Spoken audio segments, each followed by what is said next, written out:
Good tidings to you. This is part 3 of my collection of 60 plus life enhancers.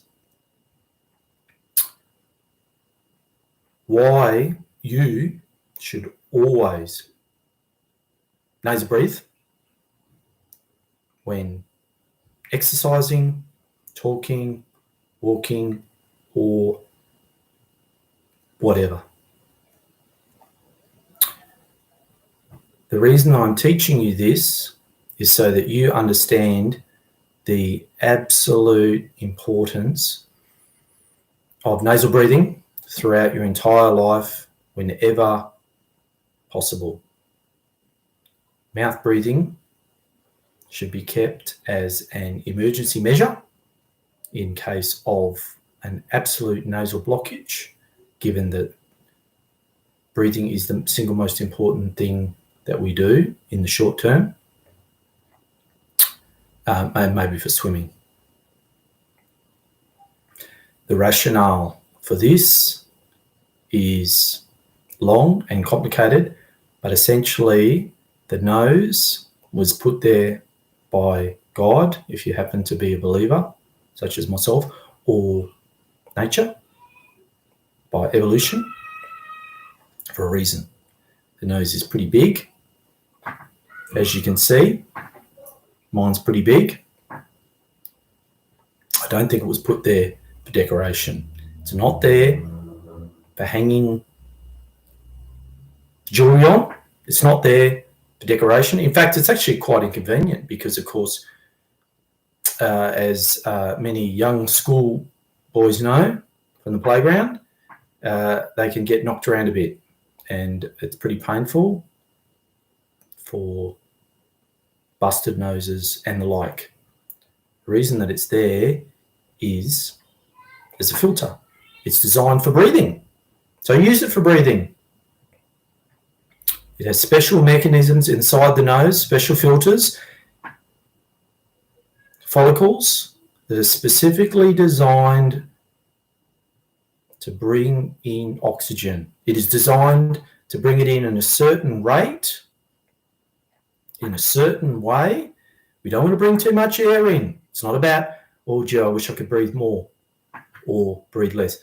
Your nose is uniquely designed to bring in the correct amount of oxygen, whether you are running, walking, or asleep.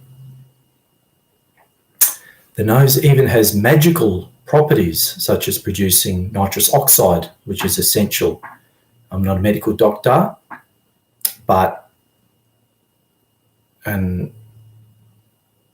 I'm a bit hazy on some of the details, but basically it can enable your body to expel toxins and viruses, and breathing the correct amount can even improve your body's ability to take up oxygen. People often think of more is better when it comes to breathing. Not so. Less is more. It's like eating. People don't think, oh, gee, I wish I could eat just more and more and more all the time, because people know if you just keep eating, you'll get overweight, right? So if you breathe too much, you end up like an asthmatic and you end up hyperventilating. You don't want to breathe too little, obviously, but it's very much a use it or lose it scenario. If you don't use your nose, eventually over time, it becomes lazy, it becomes inefficient, it doesn't work as well.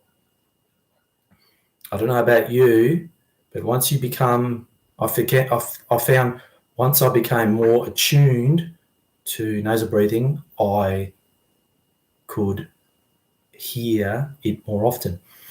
Listen to this.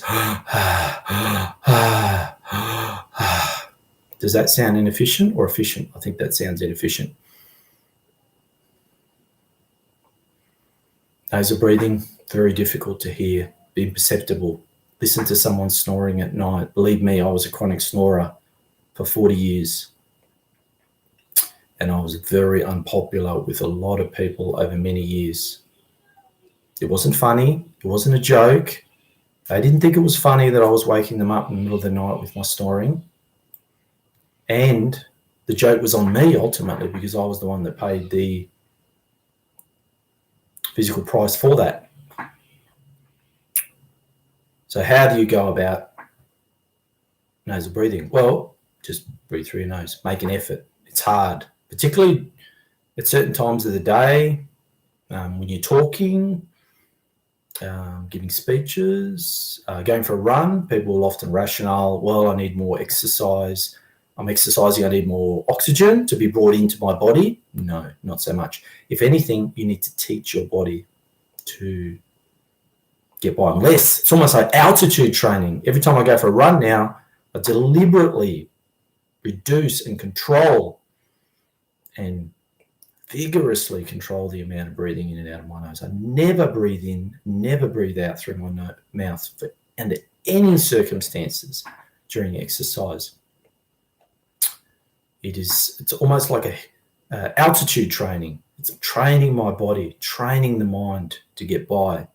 And over time, the body learns and adapts. It takes a while. Doesn't happen overnight. It's not an easy fix. Oh, I can't breathe through my nose. Yes, I know. We've all been there. We've all done that. It's not easy. But if you do the hard yards, you will be rewarded. Final points.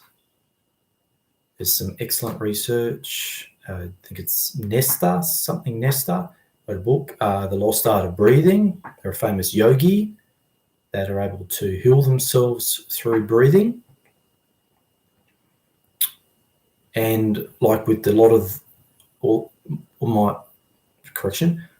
as per my other life enhancers, doesn't cost anything. This doesn't require any tools. You are given a nose, use it. Don't complain about it being uncomfortable. Yes, it can be uncomfortable at times breathing through your nose, but over time it will get easier and easier. Particularly important during exercise, particularly important during sleep. Keep mouth breathing what it was intended for, which is an emergency. Yes, in an emergency situation, certainly in water, mouth breathing. But apart from that, really, there's no need to ever mouth breathe again. Until part 4.